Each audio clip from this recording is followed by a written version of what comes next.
여기 군인들이 떠난 뒤 급격히 무너져 가고 있는 한 작은 마을이 있습니다. 한때 군인들로 북적이던 이 거리에는 이제 텅 빈 상가들만 남았고 그나마 운영되던 가게도 매출은 4분의 1 토막이 나버렸습니다.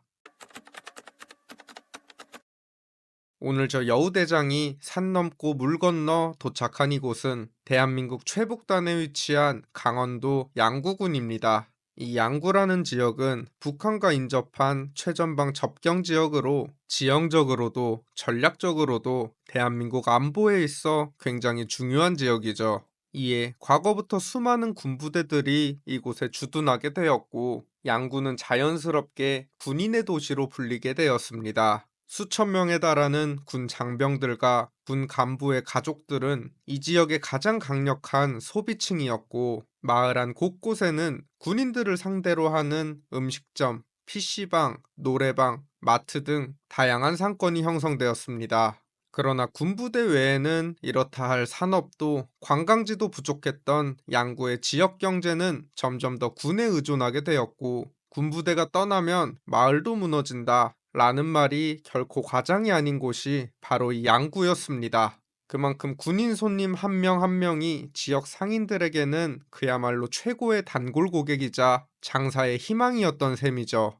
PC방과 당구장에는 늘 군인들로 북적였고 치킨집과 피자집도 쉴 틈이 없었습니다. 그러나 이곳에는 곧 전설로 남게 될 충격적인 사건이 하나 벌어지게 됩니다. 때는 바야흐로 2011년 외박을 나왔던 현역 군인 2명이 양구 버스터미널 인근에서 10대 고등학생 무리에게 집단 폭행을 당하는 사건이 발생합니다. 이 사건의 시작은 새벽 1시경 양구 시내를 지나던 고등학생 무리 중 한 명이 외박을 나온 군인 김모일병과 어깨가 부딪히면서 벌어졌습니다. 그 사소한 마찰 하나로 무려 8명의 고등학생들이 군인 2명을 집단으로 폭행하게 된 것이죠. 그런데 당시 두 군 장병은 군복을 입은 현역 신분이었기에 민간인과의 충돌 상황에서도 제대로 반항조차 하지 못했고 결국 일방적으로 폭행을 당할 수밖에 없었습니다. 그렇게 김모 일병은 눈알에 뼈가 골절되는 등 전치 6주에 달하는 심각한 부상을 입게 되죠. 이후 이 소식을 접한 사단장은 크게 격분했고 군 장병 보호를 명목으로 외출 외박을 전면 통제하는 한편 기존 양구로 한정되어 있던 위수 지역을 춘천까지 확대하는 방안을 검토하겠다는 강도 높은 지침을 내리게 되죠. 그렇게 군인들이 양구 시내에서 자취를 감추자 일대 상권은 순식간에 얼어붙고 맙니다. 군인만을 바라보며 장사를 하던 주민들은 매출이 급감하며 울상을 지을 수밖에 없었죠. 이후 사태의 심각성을 인지한 군수와 군의회 의장, 교육장 등은 재발 방지를 위한 대책을 마련하겠다고 밝혔고 가해 학생들이 법적인 처벌을 받으며 사건은 일단락되긴 했지만 이 사건은 군인들이 양구에 등을 돌리게 된 결정적인 계기가 되었습니다. 여기에 더해 이 주변 상권은 군인들을 상대로 바가지 장사를 한다는 이야기가 늘 따라붙었습니다. 일부 PC방 요금은 시간당 1,800원, 시설도 좋지 않은 모텔 1박 요금이 10만 원을 훌쩍 넘는 경우도 있었죠. 군인들은 이런 상황에 늘 불만이 컸지만 위수 지역이 양구로 한정되어 있었기에 울며 겨자 먹기로 이곳 상권을 이용할 수밖에 없었습니다. 그러나 이후 위수 지역이 확대되면서 군인들은 더 이상 양구에 얽매일 필요가 없어졌고 양구 상권은 점점 내리막길을 걷기 시작합니다. 그리고 결정적으로 2018년 국방개혁 2.0이 발표되면서 전방지역 일부 군부대들이 해체 수순을 밟게 되었는데 양구에 주둔하던 이사단, 노도부대 역시 이 해체 대상에 포함되게 되죠. 이에 양구 주민들은 이사단 해체를 결사반대하며 집회와 서명운동을 벌였지만 결국 2019년 12월 육군 제2사단은 해체되고 맙니다. 그렇게 양구를 지탱하던 5,600명에 달하는 군인들이 떠나게 되었고 이후 이 작은 마을은 처참하게 무너지기 시작합니다. 이곳은 과거 이사단 장병들이 사용하던 군 복지시설 노도쉼터가 있었던 자리입니다. 그러나 지금 이 자리에서는 과거의 흔적을 찾아볼 수 없고 노후화된 쉼터 건물이 철거된 채 인부들은 분주히 공사를 진행하고 있는 모습이죠. 원래 국방부 소유였던 이 부지는 이사단 해체 후 양구군이 매입해 공영주차장으로 사용할 계획이라고 하는데요. 하지만 주변을 둘러보면 이미 인근 주차장들에도 빈자리가 많아 굳이 이곳에 주차장을 추가로 만들어야 할까라는 의문이 들기도 했습니다. 시내 안쪽으로 더 들어가면 과거 수많은 군인들의 발이 되어주던 시외버스 터미널이 모습을 드러냅니다. 그러나 이사단이 떠난 지금 대기실 좌석은 텅 비어 있고 전반적으로 썰렁한 분위기가 감돌고 있습니다. 터미널 지하에 있던 PC방도 문을 닫았고 바로 옆 카페 역시 불이 꺼져 있는 모습이죠.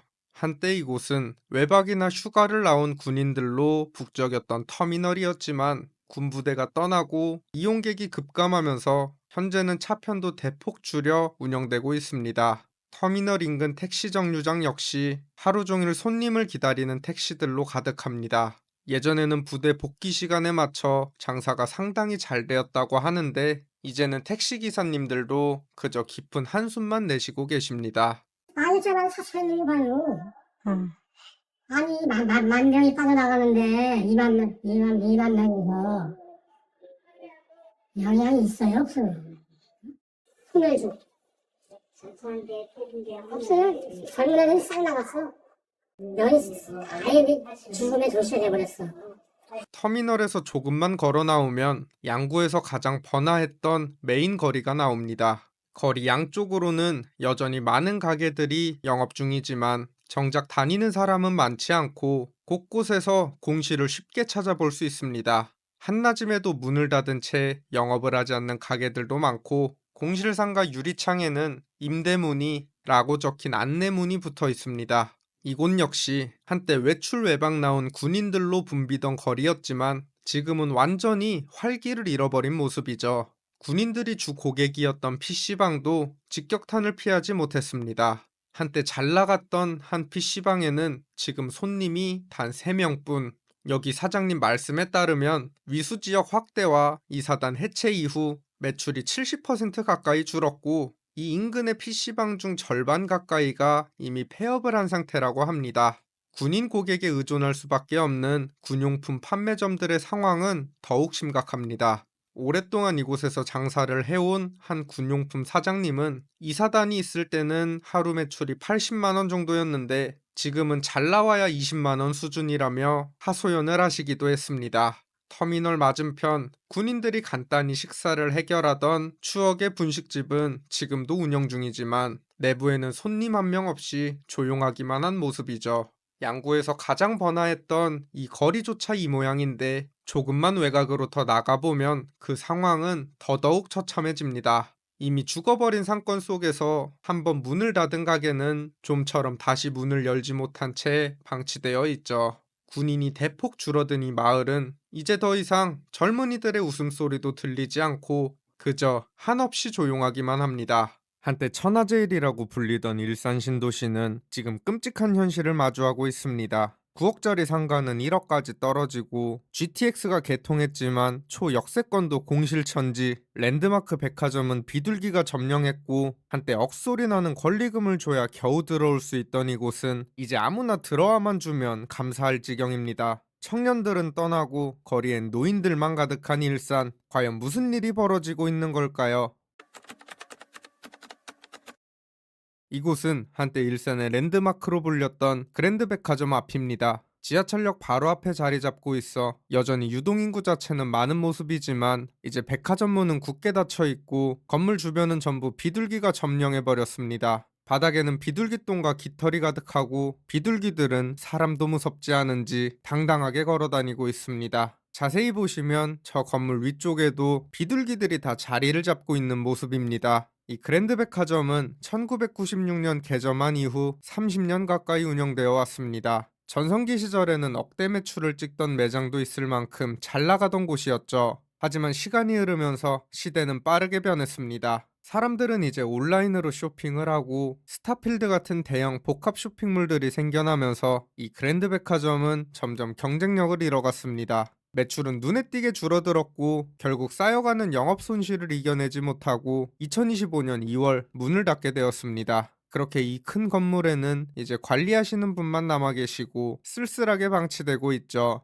자리를 옮겨 이곳은 일산 대표 복합 테마파크라 불리던 원마운트입니다. 워터파크부터 시작해 스노우파크, 대형 스포츠클럽과 상가 250여 곳으로 구성된 말 그대로 거대한 복합시설이죠. 이 원마운트는 2013년 문을 열었고 대형 시설과 놀거리가 몰려있어 초창기만 해도 가족 단위 방문객들이 몰리며 아주 잘 나갔었다고 합니다. 그런데 이제 이곳은 기업회생 절차가 진행 중입니다. 코로나19 직격탄을 제대로 맞은 뒤 회복을 못하고 있는 것인데요. 원마운트는 2023년 당기순 손실 204억 원을 기록할 정도로 상태가 심각합니다. 원마운트로 들어가는 길목, 이 넓은 골목에 사람 한 명 보이지 않고 길가의 상가들은 텅텅 비어 있습니다. 그나마 영업 중인 가게들은 자전거를 대여해주는 업체들이 많은 모습인데 이곳을 이용하는 손님은 단 한 팀도 볼 수 없었습니다. 원마운트 내부로 들어오니 양쪽으로 수십 개의 상가가 늘어서 있는데 놀라울 정도로 사람이 없습니다. 오늘이 여기 휴무일인가 하는 의심이 들 정도였죠. 곳곳에는 제대로 관리되지 못하고 있는 시설과 이미 텅 비어버린 공간들이 눈에 띕니다. 문을 닫은 지 한참이나 되어 보이는 한 점포는 먼지가 가득 쌓인 상태로 새로운 주인을 찾고 있지만 임차인을 구하긴 쉽지 않아 보이죠. 이곳은 원마운트 상권에서 가장 핵심으로 불리는 광장입니다.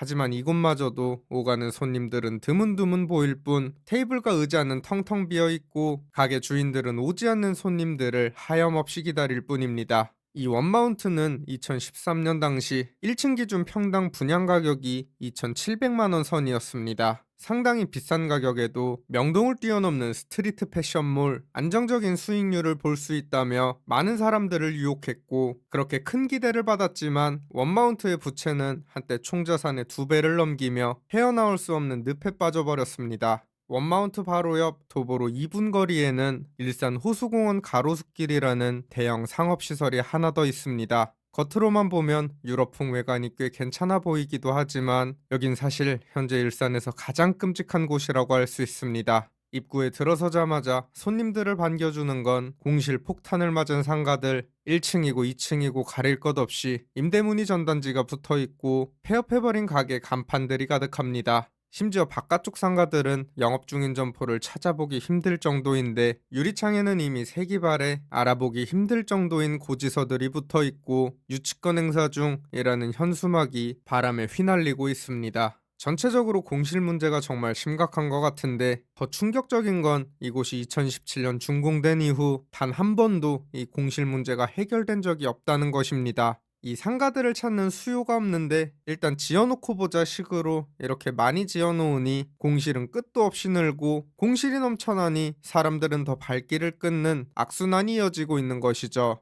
이에 이곳 상가들은 임대도 잘 안되고 매매도 안되니 결국 경매로 넘어가 헐값에 팔리고 있습니다. 지난 4월과 5월에는 각각 감정가 9억 원짜리 상가와 8억 4천만 원짜리 상가가 감정가 대비 17% 수준인 1억 5천만 원 정도의 낙찰이 되었습니다. 그래도 그나마 이렇게 팔리기라도 하면 다행이지 여기였던 상가는 최초 감정가 9억 5천만 원에서 최저가가 1억 1천만 원까지 떨어졌는데도 결국 경매 자체가 취하되는 사례도 있을 정도입니다. 이런 12평짜리 상가들을 7억 가까이 분양받았던 수분양자들은 그야말로 피눈물을 흘릴 수밖에 없습니다. 물 하나 없이 말라버린 수로가 이곳의 현실을 그대로 보여주는 것 같습니다. 자리를 옮겨 이곳은 명실상부 일산의 대표 상권인 라페스타입니다. 2003년 7월 처음 문을 연 라페스타는 밤낮을 가리지 않고 사람들로 시끌벅적했던 곳입니다. 그만큼 여기서 가게를 오픈한 사장님들은 웃음꽃이 절로 피었었죠. 하지만 지금은 상황이 전혀 다릅니다. 라페스타로 들어가는 길목에 자리한 술집거리, 이 영상을 촬영한 시간대는 오후 9시로 원래 술 마시는 사람들로 거리가 가득해야 할 시간대지만 취객들이 드문드문 보일 뿐 꽤나 한적한 모습입니다.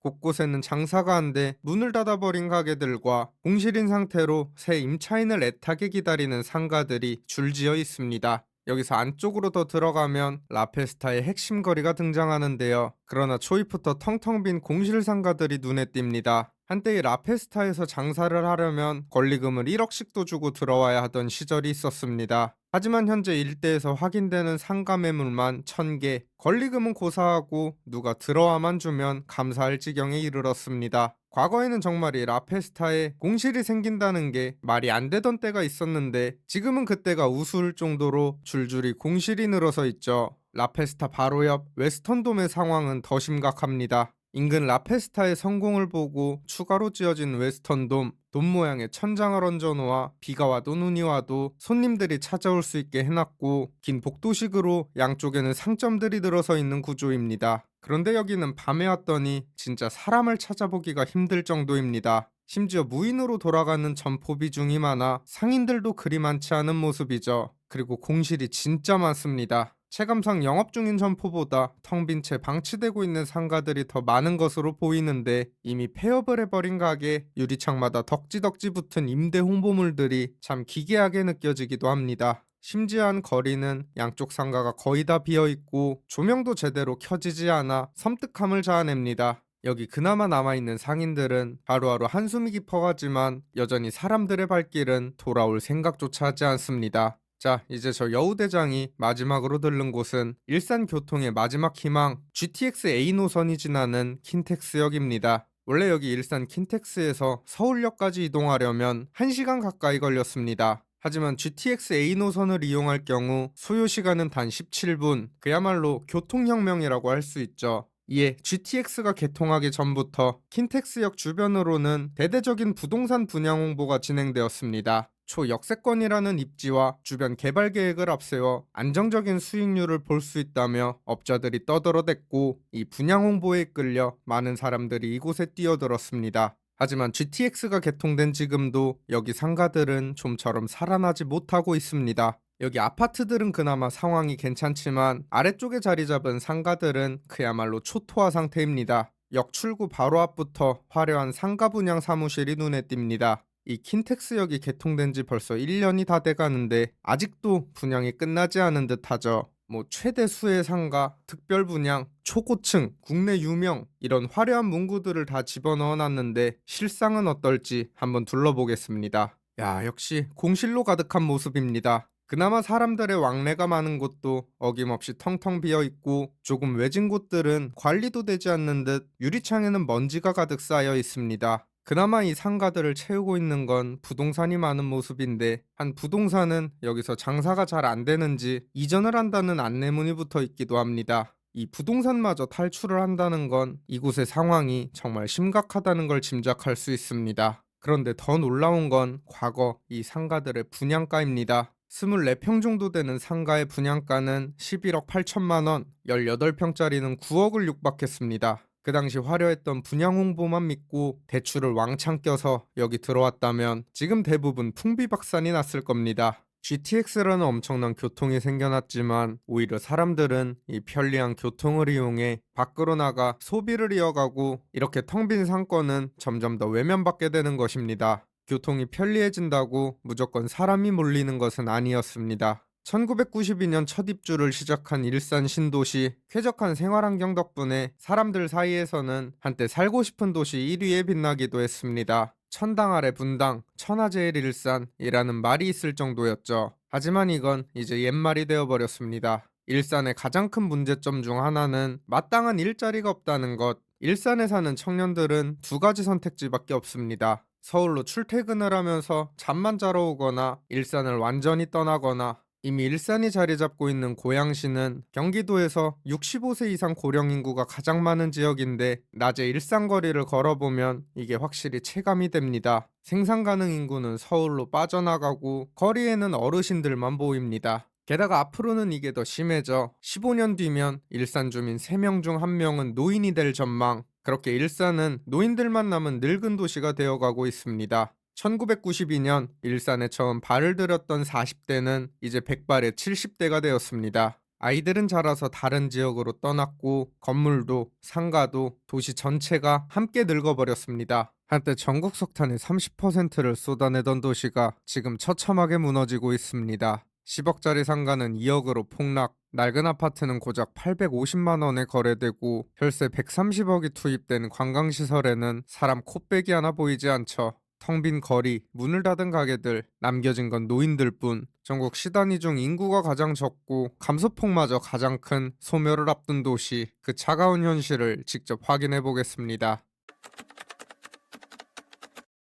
오늘은 산 넘고 물 건너 강원도 태백에 나와 있습니다. 이 태백은 1980년대 나라가 석탄으로 돌아가던 시절만 해도 아주 잘 나가던 도시였습니다. 전국 석탄 생산량의 3분의 1이 바로 이곳에서 나왔고 51개 탄광에서 2만 명의 광부가 일하던 곳이었죠. 개도 돈을 물고 다닌다는 말이 나올 정도로 거리마다 사람이 넘쳐났고 술집과 식당은 밤마다 불야성을 이뤘습니다. 하지만 석탄의 시대가 저문 지금 이 도시는 전체가 사라질 위기에 처해 있습니다. 이곳은 우리나라 최대 규모 석탄 생산지였던 장성광업소입니다. 일제강점기인 1936년에 운영을 시작해 무려 88년 동안 이어져 온 역사 깊은 곳으로 전성기 시절 이곳에서 쏟아져 나온 석탄만 연간 228만 톤, 한때 6천 명의 직원이 일하기도 했습니다. 하지만 1980년대 후반부터 석탄이 석유와 가스에 밀려 경제성을 잃기 시작했고 결국 정부의 폐강 정책에 따라 2024년 6월 30일 이 장성광업소는 문을 닫게 됩니다. 광부들과 직원들은 하루아침에 일자리를 잃었고 지금은 출입이 엄격히 통제된 채 소수의 관리 인원만 남아 자리를 지키고 있다고 합니다.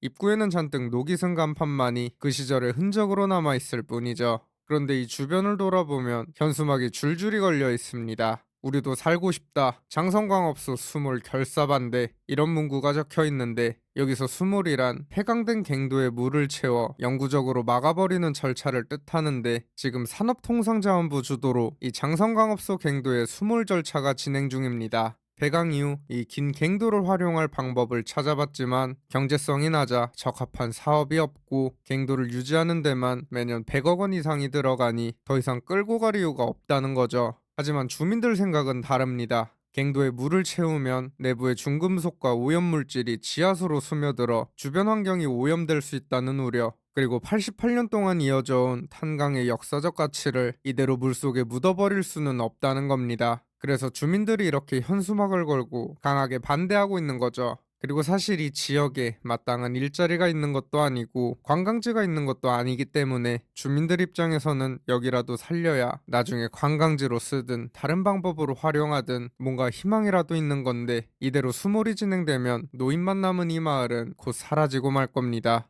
그리고 그 여파는 이미 빠르게 번지고 있습니다. 장성광업소 바로 옆 1984년에 지어진 올해로 42년 차 노후 아파트가 있습니다. 이곳은 대한석탄공사 소유의 광부 사택으로 광부들과 그 가족들이 모여 살던 곳이죠. 11평형 정도 되는 작은 아파트가 430세대, 한때 꽉 찼던 이곳도 광업소가 문을 닫으면서 많은 사람들이 떠났습니다. 입구 상가에는 오래된 마트 하나만 남아있고 나머지는 전부 문을 닫은 상태, 건물에는 세월의 흔적이 고스란히 묻어 있습니다. 맞은편 아파트 쪽도 이미 대부분 빈집으로 외벽은 곳곳이 페인트가 벗겨지고 금이 갈대로 갈라져서 언제 무너져도 이상하지 않을 만큼 위태로운 모습이죠. 실제 안전상의 이유로 아예 폐쇄된 동도 있지만 여전히 사람이 사는 세대도 남아있긴 합니다. 여기 단지 한가운데에는 뜬금없이 놀이터가 있는데 여기서 뛰어놀 아이들이 남아있기나 한 건지 의문이 들기도 하죠. 여기가 석탄공사 소유라 나와 있는 매매 가격은 없지만 여기서 차로 5분 거리 비슷한 연식과 평형을 가진 동점 아파트의 시세를 살펴보면 전용 면적 12평짜리가 2025년 실거래가 기준 850만원, 지금 올라와 있는 매물도 920만원 수준입니다. 서울에서는 아파트가 평당 1억은 기본인 시대에 여기는 평당 100만원에 가까운 가격, 같은 대한민국 안에서 이렇게까지 차이가 나고 있는 겁니다. 이곳은 이 일대에서 가장 번화했던 시장 골목. 옛날만 해도 광부들 월급날이면 이 거리가 사람들로 미어 터졌다고 하죠. 식당, 옷가게, 잡화점, 슈퍼마켓 없는 것 빼고는 다 있었고 활기가 가득했다고 하는데 지금은 대낮에도 사람 한 명 찾아보기 힘든 수준입니다. 오래된 복도에는 썰렁한 공기만 감돌고 영업 중인 가게도 안을 들여다보면 사장님조차 안 계신 경우가 허다합니다. 시장 안내판에는 전통이 살아 숨쉬는 시장이라고 적혀 있는데 전통이라는 것도 이어갈 사람이 있어야 의미가 있는 거 아닐까요? 새로운 인구 유입이 없는 이곳이 앞으로 얼마나 버틸 수 있을지 솔직히 답이 보이지 않습니다. 그리고 이런 위기는 태백에서 가장 번화한 지역이라고 해서 예외가 아닙니다. 그나마 유동인구가 가장 많은 태백역 맞은편 상권, 나름 차들도 다니고 사람 구경도 할 수 있는 곳이죠. 그런데 태백역에서 도보로 1분 거리 300평 대지에 연면적 100평가량의 단층 상가 건물이 경매에 나왔습니다. 태백 토박이로 보이는 건물주가 막대한 대출을 감당하지 못해 결국 경매에 붙여진 건데요. 나름 역세권에 도로와도 잘 접해 있고 외관상 공실도 없어 보입니다. 하지만 문제는 이걸 살 사람이 없다는 겁니다. 옆 주차장으로 쓰이고 있는 땅과 이 상가가 함께 묶여 경매가 진행 중인데 감정가는 10억 1,500만 원. 하지만 현재 3번이나 유찰되어 감정가 대비 19% 수준인 최저가 1억 9,500만 원까지 떨어진 상태입니다. 가격이 상당히 많이 내려오긴 했지만 진짜 문제는 여기를 싸게 산다고 해도 과연 수익이 나겠느냐, 전망이 있느냐는 겁니다. 여기 현재 확인되는 월세 수준을 보면 어지간히 싸게 매입하지 않는 이상 수지 타산이 맞지 않을 거고, 그렇다고 여기 신축 건물을 올리자니 배보다 배꼽이 더 커질 수 있는 상황이죠. 결국 태백에서 가장 목 좋은 역세권 상가마저 감정가의 5분의 1 가격에도 외면받고 있다는 게 지금 이 도시의 현실인 겁니다. 자리를 옮겨 이곳은 태백에서도 한참 외곽에 자리 잡은 철암동. 이곳도 한때 대형 탄광이 돌아가며 크게 번성했던 지역이었는데 지금은 사람보다 빈집이 더 눈에 띄고 거리에는 정적만 흐르고 있습니다. 1960년대 전성기를 맞았던 건물들, 외관은 그 시절 모습 그대로 남아있는데 이걸 관광자원으로 활용해보겠다며 내부만 싹 뜯어 고쳐놨습니다. 그런데 막상 와보니 사람이 없습니다. 2026년 기준 철암동 인구는 고작 1606명, 이마저도 매년 빠르게 줄고 있어 사실상 이 지역이 기댈 수 있는 건 관광산업뿐인데 이곳이 워낙 깊은 산골인데다 교통편도 마땅치 않다 보니 여기까지 오려면 나름 큰 마음을 먹어야 하는데 솔직히 사람들이 이걸 보러 여기까지 올까 하는 생각이 들 수밖에 없죠. 게다가 여기 남아있는 고령의 주민들도 생활이 여간 불편한 게 아닙니다. 가게들은 이미 상당수 문을 닫았고 병원은 고사하고 약국 하나 없으니 몸이라도 아프면 한참을 나가 시내까지 가야 하는 형편이죠. 자, 그러면 지자체는 대체 뭘 하고 있느냐? 나름 대안을 만들어 보겠다고 산골짜기에 대형 관광시설을 하나 만들어 놨습니다. 드라마 세트장과 폐갱도를 활용한 체험시설인데 여기에 투입된 예산이 무려 130억 원. 하지만 관광객은 터무니없이 적어 적자 운영이 계속되고 있다고 합니다. 가는 날이 장날이라고 제가 방문한 날이 하필 여기 휴무일이라 내부에는 들어가 보지 못했지만 주말에 와도 사람이 그리 많지 않다고 하죠. 얼핏 보기에도 볼 게 그리 많아 보이진 않았습니다. 1980년대 11만 명을 넘었던 태백시 인구는 2000년대에 들어서며 5만 명대로 주저앉더니 지금은 고작 3만 명대, 이마저도 노인 비율이 매우 높습니다.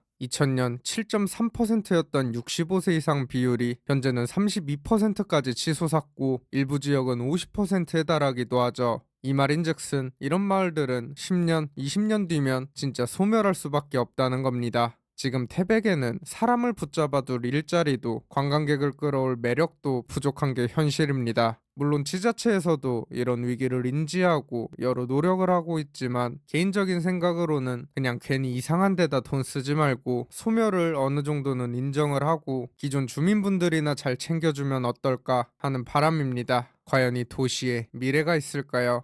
매출이라고 할 수도 없어요. 역사적으로 군인한테만 의지하고 살았던 동네인데 하루아침에 이렇게 만들어져 가지고 어떻게 살아야 되나 너무 불안해. 사는 게 솔직하게. 여기 군인들이 있어야 먹고 사는 한 작은 마을이 있습니다. 한때 이기자 부대 군인들로 북적이며 활기로 가득했던 이곳은 부대 해체와 함께 4천 명의 군인이 떠나고 서서히 숨을 잃어가고 있죠. 텅 빈 터미널, 문 닫은 가게들, 그리고 남겨진 건 노인들뿐. 대한민국 최전방의 작은 마을, 이곳은 지금 소멸을 향해 가고 있습니다. 오늘 저 여우대장이 구불구불한 산길을 달려 도착한 이곳은 강원도 화천군입니다. 대한민국 최전방에 자리한 이 화천군에는 과거 아주 유명한 군부대가 하나 주둔하고 있었죠. 바로 27사단 이기자 부대입니다. 대한민국 육군 27사단은 1953년 창설된 이후 대한민국 중부전선을 책임졌던 예비사단으로 강인한 정신력과 혹독한 훈련으로 유명했습니다. 특히 이 이기자 부대는 육군 내에서도 강한 부대로 손꼽혔고 남자들 사이에서는 꽤나 알아주는 부대였죠. 이 이기자라는 부대명 역시 싸우면 반드시 이긴다 라는 강력한 의미를 담고 있습니다. 이곳 화천군 일대는 이 이기자 부대와 함께 성장해온 지역입니다. 이기자 부대가 화천군에 주둔해 있는 동안 외출, 외박, 휴가를 나온 군인들 덕분에 지역 경제도 크게 활기를 띠었죠. 하지만 지금은 상황이 180도 달라졌습니다. 그렇게 강하기로 유명했던 이기자 부대도 인구 감소라는 거대한 벽을 넘지는 못했습니다. 지난 2018년 발표된 국방개혁 2.0에 따라 대한민국 육군은 기존 8개 군단 39개 사단 체제에서 6개 군단 33개 사단 체제로 조성되면서 여러 전방부대가 해체되거나 이전하게 되었죠. 이기자 부대도 이 대상에 포함돼 2022년 11월 30일 해체가 확정되었습니다. 그렇게 70년 가까이 대한민국 중부전선을 지켜온 27사단 이기자 부대는 역사 속으로 사라지게 되었죠.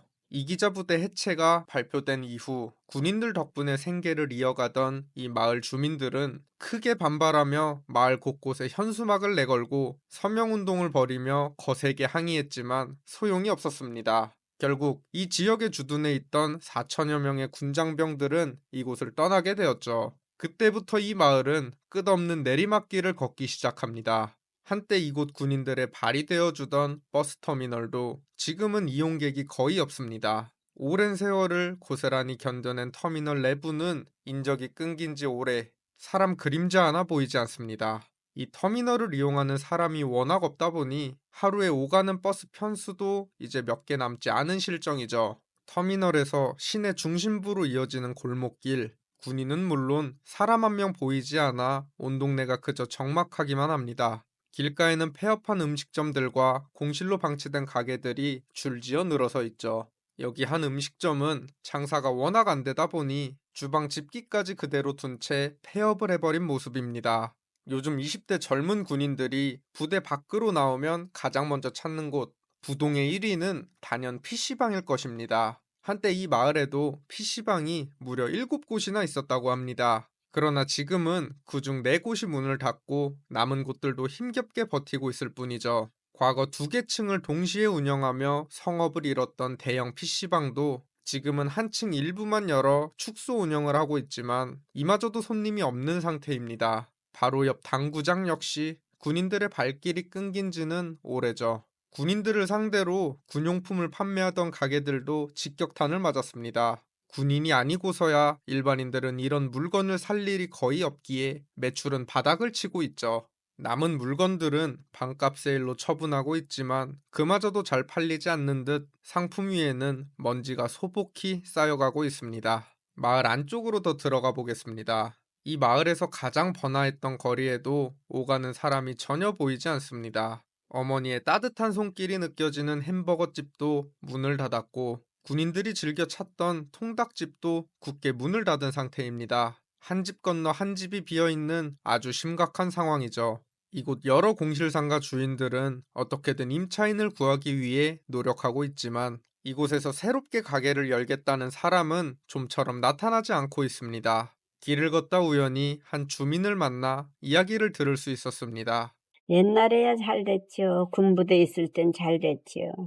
우리네 저 가게도 다 비어 있어가지고 제 임대로 했잖아.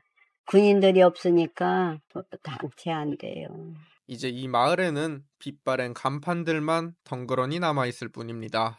이 마을은 애초에 군장병들이 외출이나 외박, 휴가를 나와 소비를 이어가며 유지되던 곳이었습니다. 하지만 이기자 부대가 떠난 뒤 장사가 워낙 안 되다 보니 저렴한 임대료에도 가게를 유지하지 못하는 상황이 이어지고 있습니다. 과거 이 마을은 이기자 부대가 철수하기 전까지만 해도 빈 상가를 찾아볼 수 없을 정도로 구석구석 장사가 매우 잘 됐다고 합니다. 그러나 부대가 철수한 직후 매출은 80%에서 90%까지 급감했고 대출을 받아 가게를 운영했던 곳들은 이미 대부분 망해버렸다고 합니다. 여기 오래전 퇴직금과 대출금을 털어 인생 2막을 꿈꾸며 펜션을 연 한 사장님이 계십니다. 하지만 이기자 부대가 떠난 뒤 이 펜션 사장님은 하루하루가 너무 불안하다고 합니다.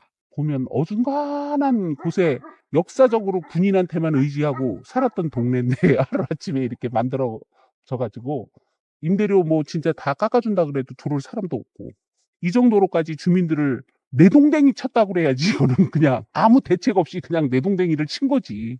아예 없어요. 어떻게 살아야 되나 너무 불안해. 사는 게 솔직하게. 우리 같은 사람은 노후 자금을 다 갖고 들어왔잖아요. 하다 보니까 빚도 있단 말이야. 근데 이게 어느 날 갑자기 27사가 없어졌잖아요. 무슨 대비책도 없고 아무것도 없이. 그러니까는 불안한 스트레스는 말로 다 할 수가 없는 거야. 진짜. 이게 사람이 어떻게 살아야 되나 희망이 뭐가 안 보이잖아요. 지금 금요일이거든요. 내일은 아주 없어요. 차도 없고.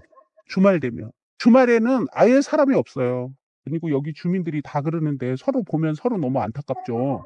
주민들을 살 수 있게 뭔가 대책을 세워주고 차츰 이렇게 해줘야 되는데 이곳이 사실 이름난 관광지가 있는 것도 아니고 접근성도 좋은 편이 아니기 때문에 군인들이 떠나자 가장 크고 유일했던 소비층이 사라졌고 이 마을은 전례 없는 위기를 맞이하고 있습니다. 현재 우리나라의 합계 출산율은 0.7명대에 머물고 있습니다. 이에 따라 앞으로 군대에 입대할 20대 남성 인구는 해마다 줄어들 전망이죠. 지난 2001년에는 입대 대상자가 약 43만 5천 명이었지만 현재는 23만 9천 명 수준으로 감소했고 앞으로 20년 뒤인 2045년에는 약 11만 9천 명까지 줄어들 것으로 예상됩니다. 급격한 인구 감소로 인한 군병력 감축, 그리고 전국 곳곳에서 소멸돼가는 마을들, 이제는 결코 작은 문제가 아닙니다. 우리는 모두 이 심각한 현실에 대해 진지하게 방안을 모색해야 할 때입니다. 30년 후 우리나라의 미래는 과연 어떤 모습일까요? 점점 없어지고 있잖아요, 동네가. 일거리도 없고 사람도 다 어디 가버리고 공장은 놀고 있고 뭐 다 그렇죠. 한때 지나가는 개도 돈을 물고 다닌다 라는 말이 나올 정도로 활력이 넘쳤던 군산. 하지만 거대한 한국 GM 공장이 문을 닫으면서 이곳은 순식간에 몰락의 길을 걷게 됩니다. 이곳은 과거 한국 GM의 군산 공장이 있던 자리입니다. 이 군산 공장은 한때 100개가 넘는 협력업체와 함께 연간 12,000명의 근로자를 고용하며 군산 수출의 막대한 부분을 책임지기도 했습니다. 당시 군산 공장과 협력업체가 납부한 지방세만 해도 580억 원에 달했으니 그 위상이 얼마나 대단했는지 짐작할 수 있죠. 이렇게 군산 지역 경제에서 압도적인 비중을 차지했던 한국 GM 군산 공장. 근로자들이 이곳에서 땀 흘려 돈을 벌고 그 가족들과 함께 집세를 내고 음식을 사 먹으며 지역 경제의 선순환을 이끌었던 심장부와도 같았습니다. 그러나 승승장구하던 군산 공장은 2013년 쉐보레가 유럽에서 철수를 발표하면서 내리막길을 걷기 시작했습니다. 그렇게 수출 물량이 급감하고 내수 부진까지 겹치면서 차량 판매 대수는 처참한 수준으로 떨어졌죠. 2013년 15만 대, 2014년 8만 대, 2016년 4만 대, 2017년에는 3만 대까지. 심지어 2016년부터는 공장 가동률이 20% 수준밖에 되지 않을 정도로 큰 위기를 맞았습니다. 여기에 설상가상으로 한국 GM 노조는 임금 및 단체 협상 과정에서 여러 차례 파업을 벌였습니다. 생산 효율성이 낮은 상황에서도 임금 인상이 지속되면서 군산 공장의 낮은 생산성과 높은 노동 비용은 구조조정의 큰 명분이 되었죠. 그렇게 결국 2018년 한국 GM은 군산 공장 완전 철수를 발표하게 됩니다. 이에 노조는 회사의 적자 원인이 본사의 부실 경영과 고의적인 물량 축소에 있다고 주장하며 일방적인 공장 폐쇄는 용납할 수 없다는 입장이었지만 결국 바뀌는 것 없이 2018년 5월 한국 GM 군산 공장은 최종 폐쇄되고 말았습니다. 이로 인해 당시 3천여 명의 군산 공장 근로자와 협력업체 직원들이 일자리를 잃었고 이 공장 덕분에 생계를 유지하던 지역 부품, 협력업체들까지 막대한 타격을 받아 자금난으로 문을 닫는 곳이 속출했습니다. 그렇게 한 기업의 철수는 도시 전체에 엄청난 충격을 안겼습니다. 이곳은 한국 GM 군산 공장이 있던 곳과 얼마 떨어지지 않은 곳에 자리 잡은 한 원룸촌입니다. 한때 이곳은 출퇴근하는 근로자들로 북적이며 활기를 띠던 곳이었지만 현재는 엄청난 공실 문제로 골머리를 앓고 있다고 하죠. 야, 이 근방 원룸 건물들이 얼마나 많은지 걷고 또 걸어도 끝도 없이 펼쳐져 있습니다. 하지만 거리에는 차도 사람도 잘 보이지 않고 곳곳에는 텅 빈 낡은 건물들과 임차인을 구한다는 임대 홍보물들만 보일 뿐이죠. 심지어 한 건물의 전기 배선함은 전부 뜯겨져 있고 그 내부에는 셀 수 없이 많은 고지서들과 우편물들이 가득 쌓여 있습니다. 이렇게 건물 전체가 방치된 지 적어도 수년은 된 듯 정말 끔찍한 모습이죠. 지역의 일자리가 사라지니 다들 새로운 일자리를 찾아 타지로 떠나버리고 이미 지어진 건물들은 이렇게 외면을 받고 있는 실정입니다. 이에 이 주변 많은 원룸 건물주들은 큰 고통을 받고 있다고 하죠. 대로변에 자리 잡은 상권 역시 분위기는 좋지 못합니다. 횡단보도 바로 앞 상가마저 공실인 채 하염없이 방치되고 있고 길가에 놓인 인형 뽑기 기계는 온몸이 녹으로 가득해 다시 사용하기에는 큰 어려움이 있어 보입니다. 영업 중인 가게 안쪽에도 손님은 잘 보이지 않고 그야말로 도시 전체가 말라가고 있는 모습이죠.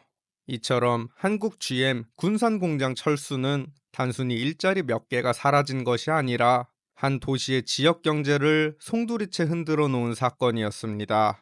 군산공장 폐쇄 후 한국 GM은 이곳을 매물로 내놓았고 현대자동차의 1차 협력사인 MS오토텍의 자회사 명신이 2019년 약 1130억 원의 금액으로 이 공장을 인수했습니다.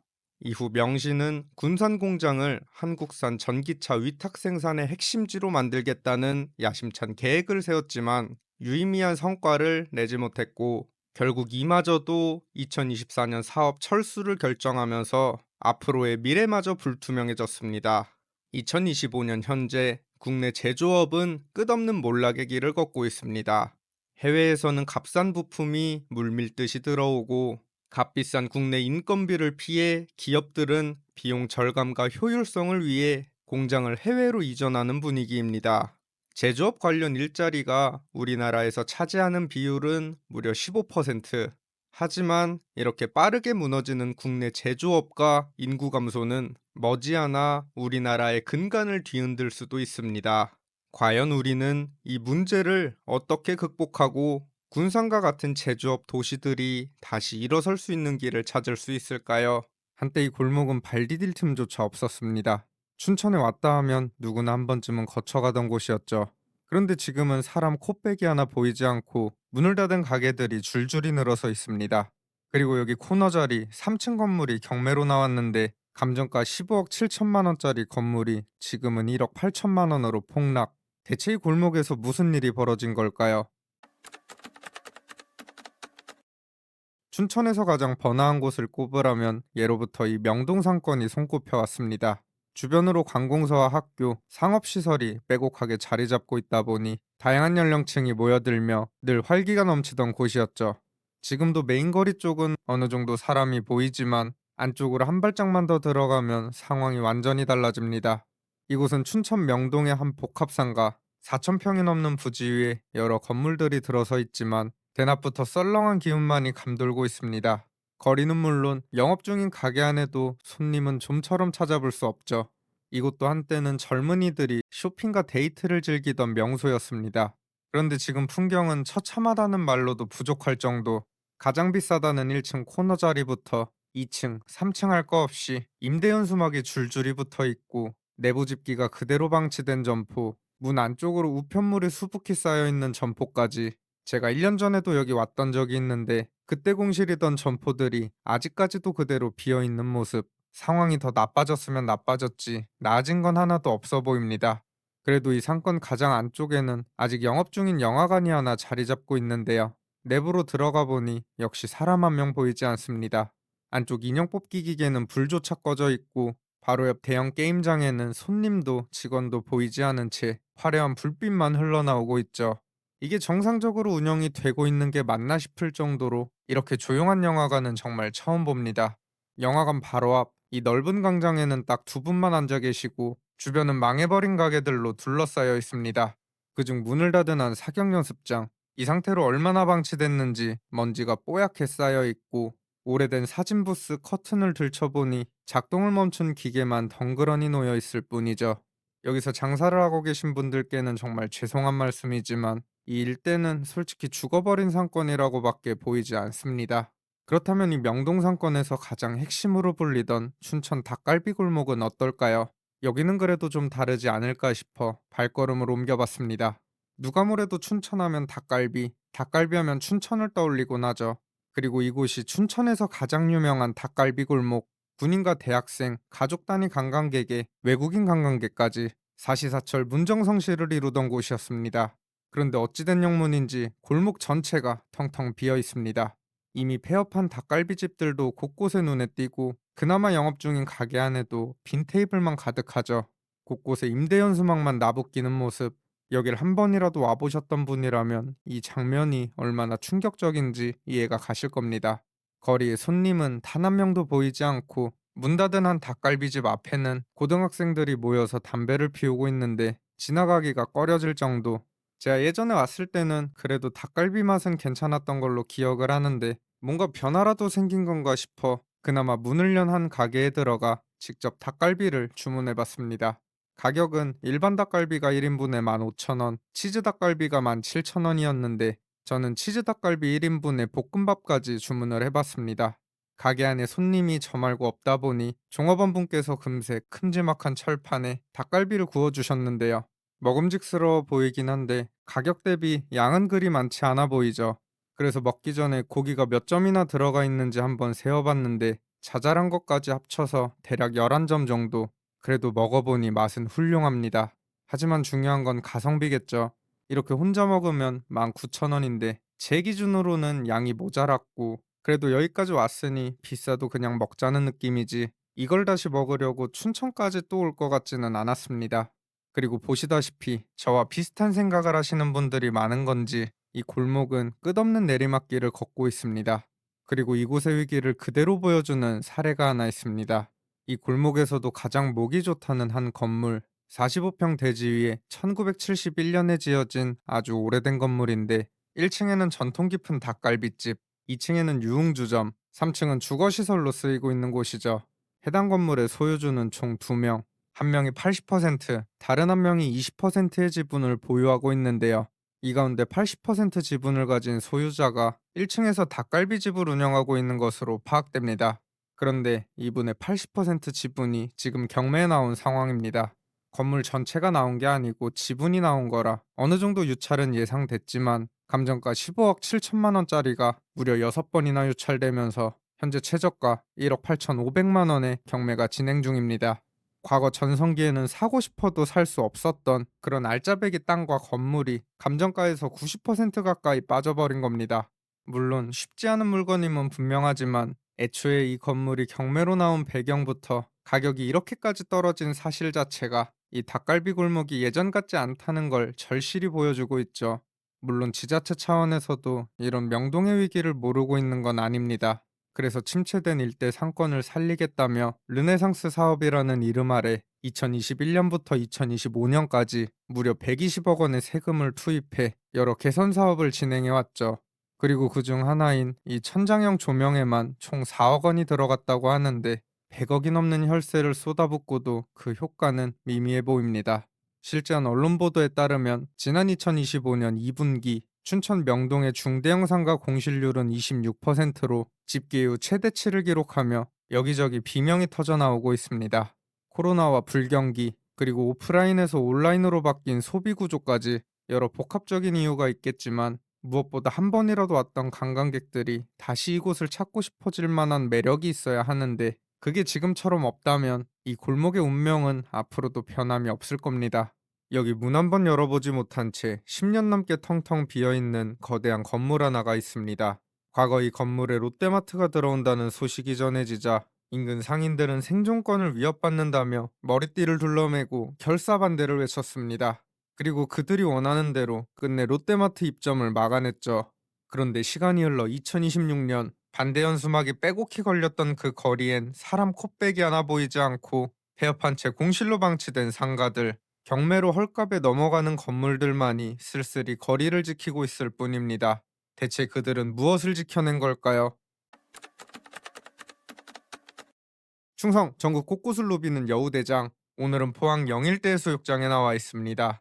확실히 요즘 날씨도 따뜻하고 주말이다 보니 바닷가에는 산책 나온 사람들과 서핑하는 사람들도 제법 보이는데요. 나름 생기가 가득한 모습이죠. 하지만 여기서 도로 하나만 건너면 상황이 완전히 달라집니다. 해수욕장 바로 뒤편 하늘 높이 우뚝 솟아있는 건물 하나가 눈에 들어옵니다. 이곳은 지난 2012년부터 한 개발업체가 무려 1,475억 원을 들여 지어올린 호텔과 복합 상가 건물입니다. 이중 지상 16층 규모의 호텔은 2015년 개장 이후 지금까지도 정상적으로 영업을 이어오고 있는데요. 문제는 바로 옆에 붙어 있는 이 복합 상가 건물입니다. 지하 3층부터 지상 6층, 연면적만 14,000평에 달하는 어마어마한 규모인데요. 그런데 이 건물 외벽에 간판 하나 달려있지 않고 인기척이라곤 전혀 느껴지지 않죠.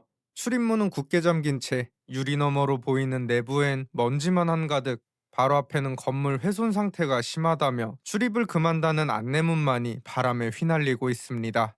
한눈에 보기에도 사람 발길이 끊긴 지는 꽤 오래돼 보이는데 사실 이곳에는 원래 롯데마트 포항 두 호점이 들어설 예정이었습니다.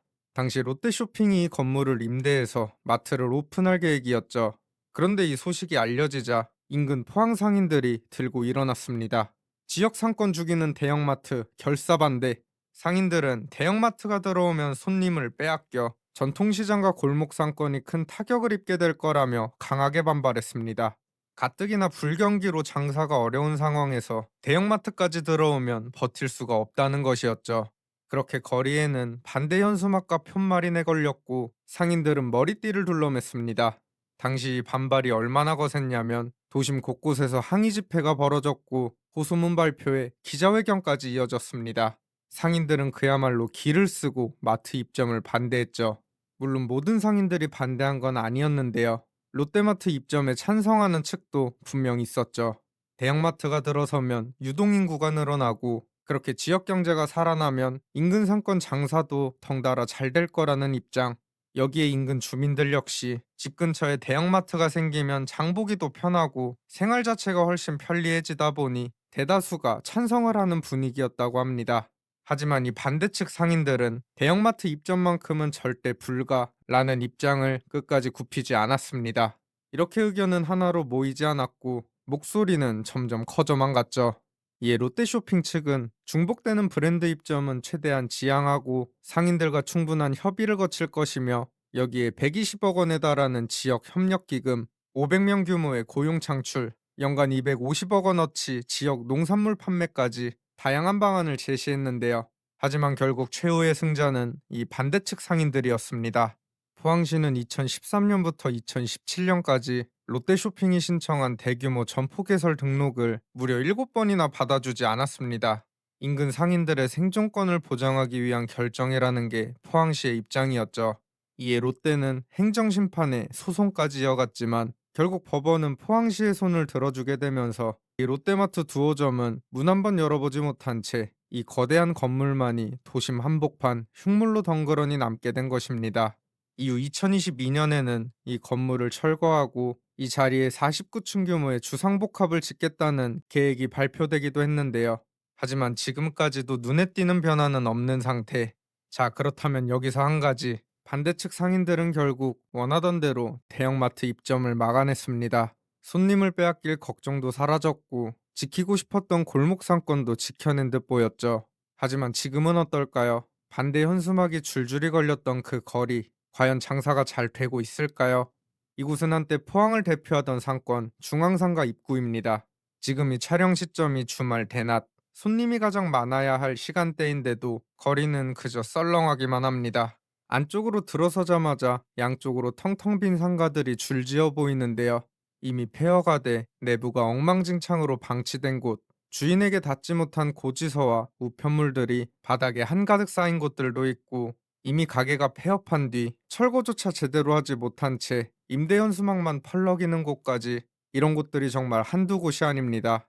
심지어 건물 전체가 통째로 비어있는 경우도 심심치 않게 보이고 체감상 영업 중인 가게보다 빈 가게가 더 많아 보일 정도. 하긴 주말에도 이렇게 유동인구가 없는데 장사가 잘 될 리가 없겠죠. 여기 중앙상가 초입의 한 건물, 현재 경매가 진행 중이라는 거대한 현수막이 떡하니 걸려 있습니다. 이 건물의 주인은 60대 A씨. 2019년 A씨는 약 8억 5천만 원의 대출을 끼고 총 12억 1천만 원에 이 건물을 매입했습니다. 대출 비중이 상당히 높긴 했지만 당시에는 이 건물 전체를 보증금 6천만 원, 월세 500만 원의 통으로 사용하는 임차인이 있었기 때문에 어느 정도는 버틸 수 있다고 판단했던 것으로 보입니다. 하지만 2024년 해당 임차인이 건물에서 나가게 되면서 60대 건물주 A씨는 각종 채무를 감당하지 못하게 됐고 결국 이 건물 역시 경매시장으로 넘어가게 된 것입니다. 해당 건물의 감정가는 매입가보다도 높은 14억 5천만 원으로 평가됐습니다. 하지만 이미 상권 자체가 무너진 상황에서 이 가격에 건물을 사겠다는 사람은 나타나지 않았고 계속 유찰이 반복되면서 현재는 최저가가 3억 5천만 원까지 떨어진 상태입니다. 상당히 떨어진 가격인데요. 만약 이 가격 근처에서 낙찰이 된다면 A씨는 자신이 건물을 매입할 때 들어간 돈은 물론 남아있는 대출금조차 절반 이상 감당하지 못할 가능성이 큰 상황입니다. 그런데 이 바로 옆 건물을 보니 뭔가 낯이 익습니다. 자세히 보니 제가 예전에 포항에 왔을 때 소개해드렸던 건물인데요. 이 건물 역시 과거 감정가 10억 5천만 원으로 평가됐지만 한참이나 새 주인을 찾지 못하다가 결국 감정가의 29% 수준인 3억 원에 겨우 낙찰된 물건이었죠. 거리에 사람이 없으니 가게가 망하고 월세가 끊기니 건물주들까지 줄줄이 무너지기 시작하는 겁니다. 그리고 이 중앙상가뿐만 아니라 인근 죽도시장 역시 예전 그 명성에는 한참 못 미치는 모습입니다. 이제는 곳곳에 공실이 제법 눈에 띄고 한적한 골목들도 심심치 않게 보이죠. 실제로 한 언론 보도에 따르면 포항 죽도시장 내 영업점포 수는 2018년 1884개에서 2023년 1207개, 2024년에는 1104개까지 줄어들었다고 합니다. 게다가 이용객 대부분이 고령층이 많은 모습, 결국 신규 소비층 유입이 계속 줄어든다면 이 죽도시장 역시 소멸이라는 결말을 맞이하게 될지도 모릅니다. 결국 상권이란 건 사람이 와야 살아납니다. 제가 최근에 손톱깎이를 사려고 다이소에 갔다가 근처 음식점에서 밥도 먹고 커피도 한 잔 마시고 왔는데요. 이렇게 발걸음이 한번 닿으면 자연스럽게 연계되는 소비가 생겨나는 법이죠. 그런데 이곳은 대형마트 입점을 막아버리면서 사람들을 끌어올 만한 중심축 자체가 사라져버렸고 이외 여러 복합적인 요인들이 작용하면서 결국 사람들 발길이 머물 이유조차 없는 동네가 되어가고 있는 겁니다. 그리고 사실 이제는 오프라인 상권 자체가 구조적으로 쉽지 않은 시대가 됐습니다. 당장 집 침대에 누워서 핸드폰만 켜면 인터넷으로 원하는 물건을 주문하고 다음날 새벽이면 문 앞에 도착해 있습니다. 편리한 데다 가격까지 더 저렴한 경우도 많죠. 이제는 할아버지 할머니들조차도 쿠팡으로 물건을 주문하는 시대입니다. 결국 변화를 따라가지 못하면 무너질 수밖에 없죠.